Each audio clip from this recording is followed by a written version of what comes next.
Hi everyone, today we'll discuss some of the question on the chapter limits. And actually I took some question from STPM past year paper, and I hope we will discuss we'll revise some of the important concepts and technique along our discussion when we do this question. Alright, so yeah, we'll start now. So the first question is from 2015, and we have to evaluate two limits, right? So okay, let me get to a blank page. Okay, just to revise, when we want to evaluate limits, okay, evaluating limits, we actually have three ways. The first one is the easiest one, which is graphically. Alright, so evaluating limits graphically means you directly see from the graph. Like this usually happen when you are given with the graph lah.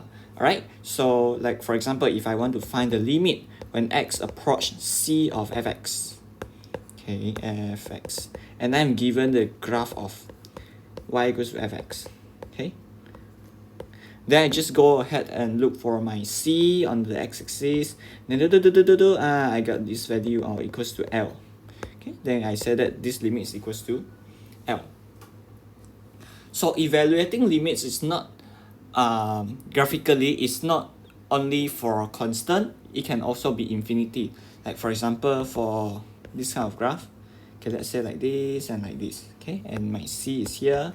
Okay, this is graph of gx, okay, x, y. Then you just go ahead, oh, you say, oh, from both sides, you got very big number.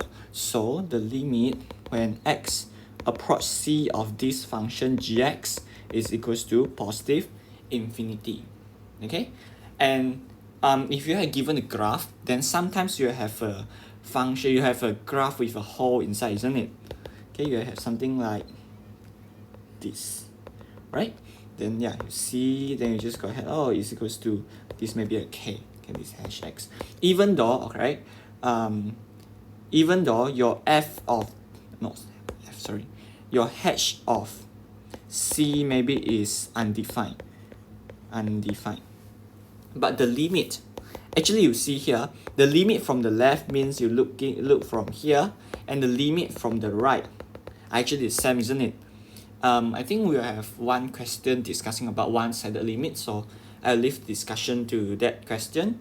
For now, I will just show you like this. From the left equals to the limit from the right, and it is equals to the limit from both sides, and it exists, no? Okay, exists, and it's equals to this k. It's equal to this k. Okay, so this is how you evaluate limits graphically.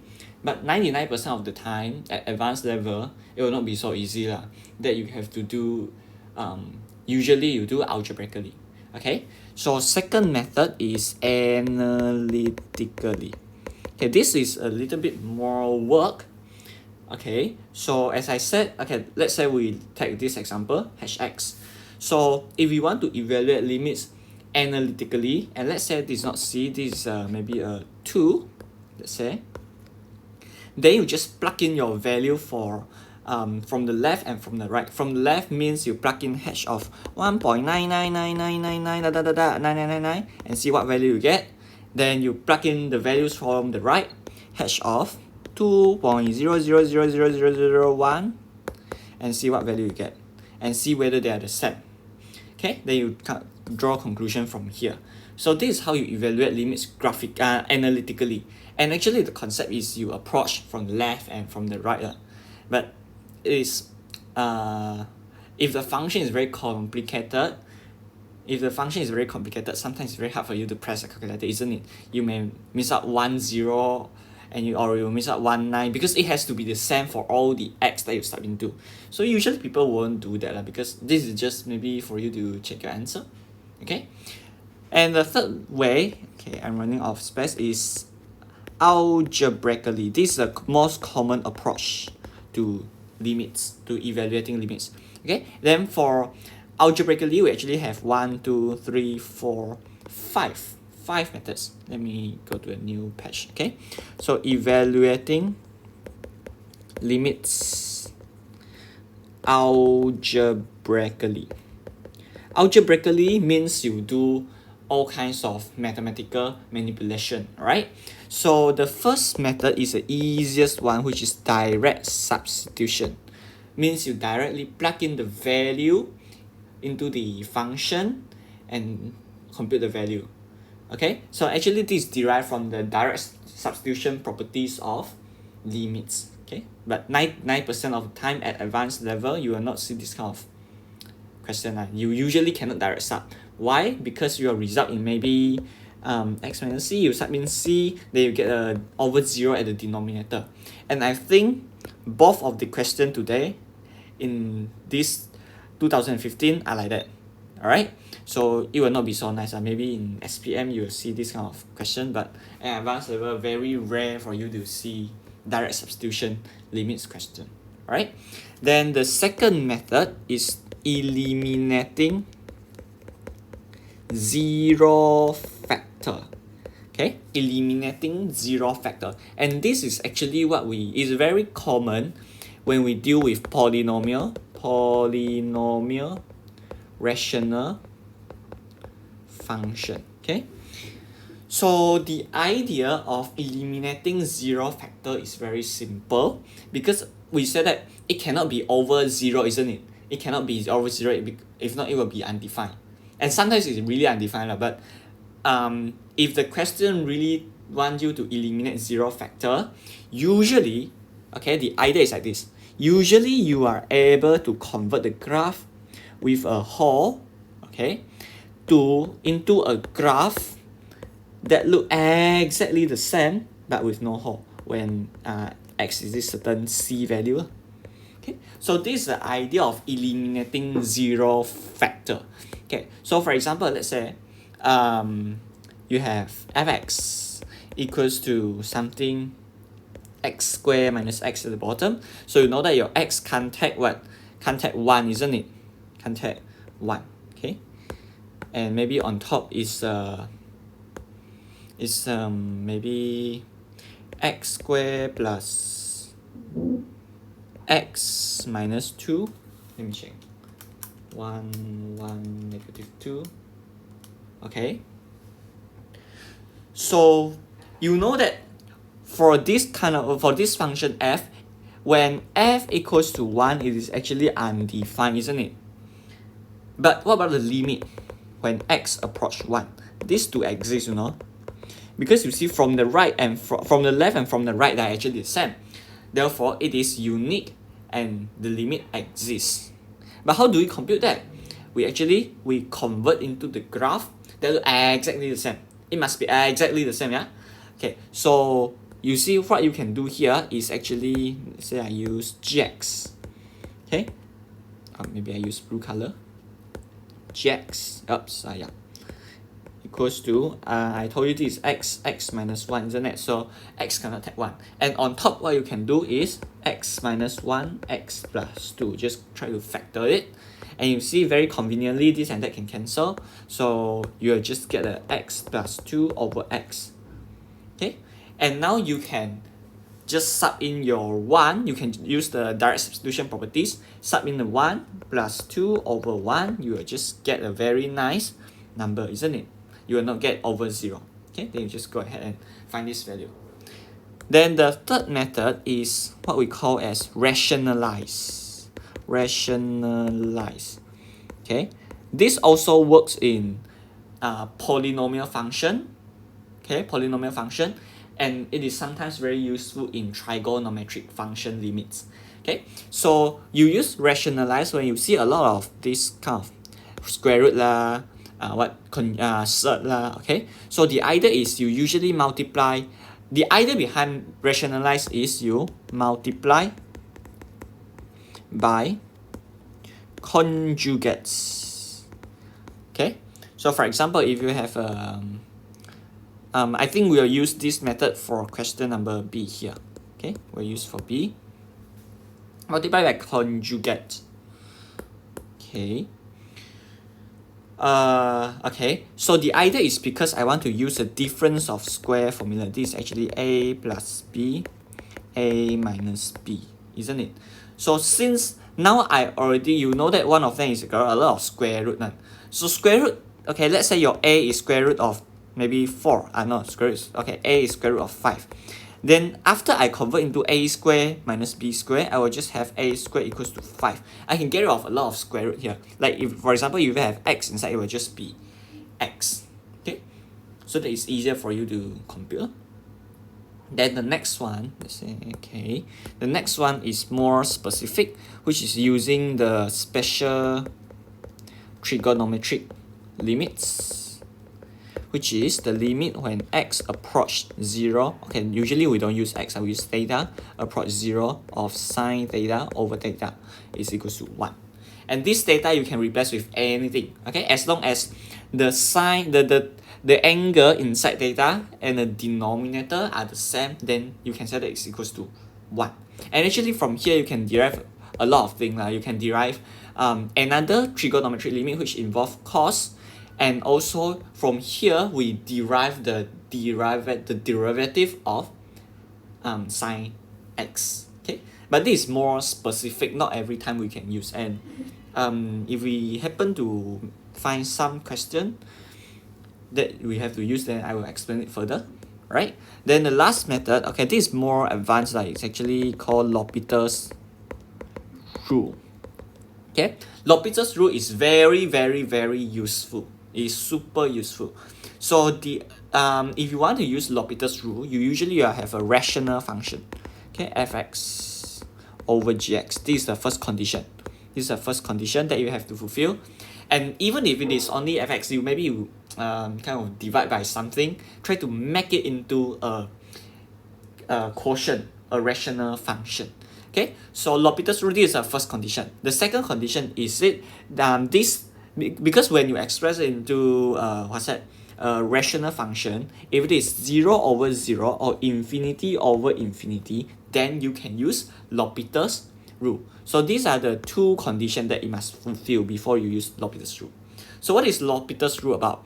L'Hopital's rule says that, okay, if you have a limit x approach the value c of this rational function fx over gx, it is the same as x approach c of f prime x over g prime x, meaning you differentiate top over differentiate bottom. And L'Hopital's rule also states that this can be done for infinite many times. Means you can take the second derivative, okay, then third derivative, blah, blah, blah, blah, blah, until you can differentiate forever until you get rid of the function, maybe a square root or natural log or whatever that you don't want, until you get rid of all of them, or until you get the constant, right?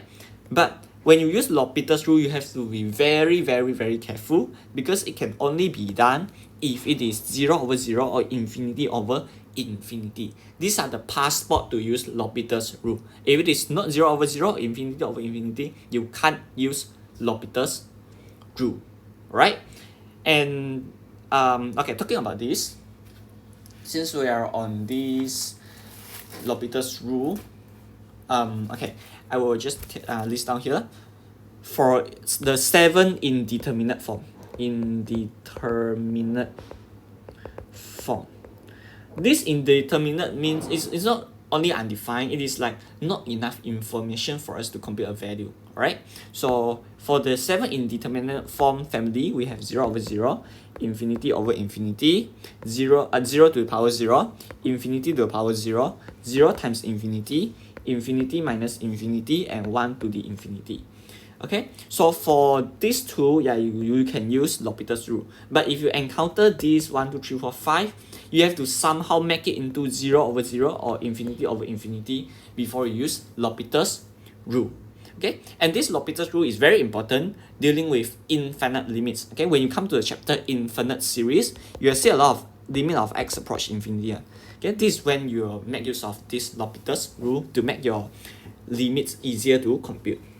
Okay, so I think we'll discuss further when it comes to other question. Okay, let's look at the question today. So the first question, all right. Okay, so you know that when you plug in 2 here, you will result in x cubed minus 8, which 2 cubed minus 8, which is 0. So you can't do that, and so you can't do direct substitution. Okay, then what about L'Hopital's rule? L'Hopital's rule, when you sub it into, yeah, you can actually do that.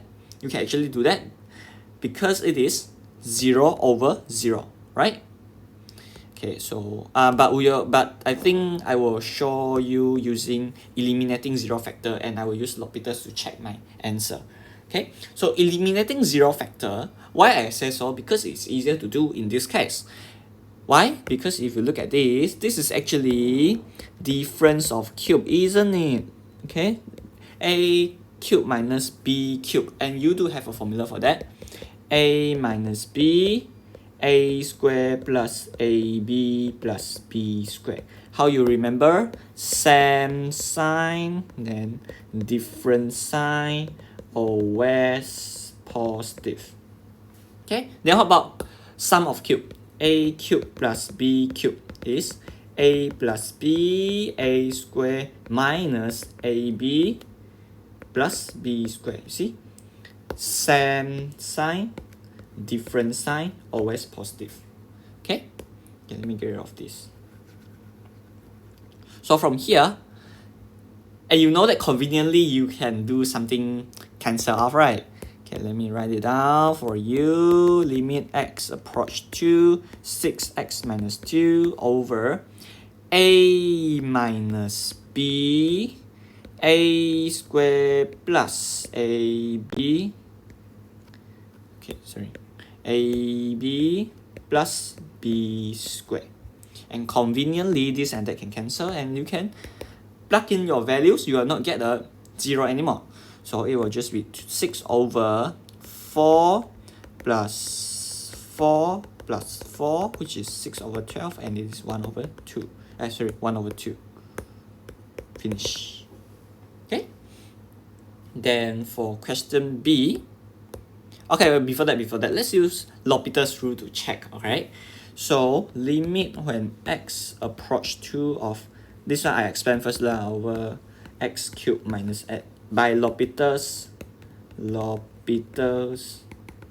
rule. You know that it is equals to of 6, okay, differentiate, that one becomes 6, and 3x squared minus 0. Okay, so it's just 0.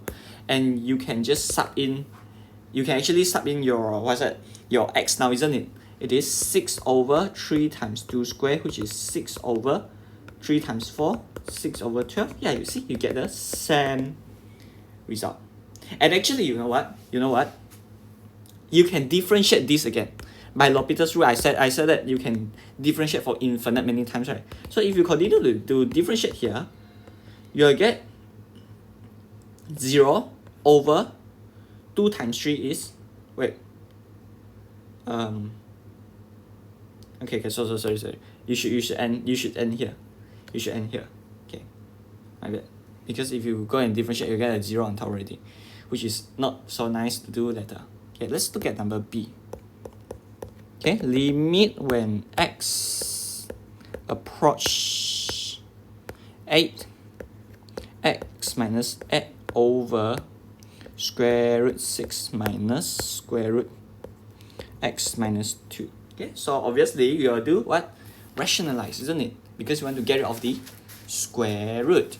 So I just go ahead and multiply top and bottom by square root of 6 plus square root of x minus 2. Okay, x minus 2.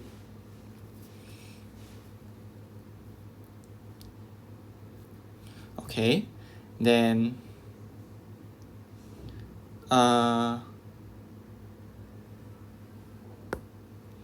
okay, so I think we will leave the top. We don't expand first.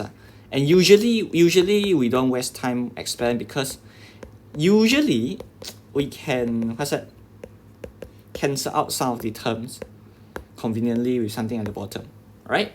So as I said just now, it is actually a minus b, a plus b, so you can write as a squared minus b squared. So a squared minus, remember the bracket, yeah, b squared. Okay, okay, I can see the answer already. Oh, sorry, not infinity. X minus x plus square root x minus 2. Okay, so if you have a look, this part here, let me write it here, is actually 6 minus x minus plus 2. So it's 8 minus x. But no good, right? Because we can't cancel out any terms. But if you factor out negative here, you have negative x minus x, 8, right? If you expand, you actually will get the same thing. So I write it like this. Okay, why? I think you can see it already. Because I want to cancel out this and that. Okay, so I can just bring the negative on top. And actually I can submit the value already because I won't get what's that, 0 over 0 anymore. Okay, over 6, so it should be 2 thirds 6. Okay, and that's the answer. Alright, but yeah, in this case I will just do the rationalize. I will not use L'Hopital's rule, even though we can, because it's 0 over 0, but because it involves like square root, it is very complicated differentiation. Okay, so yeah, that is all for this question here.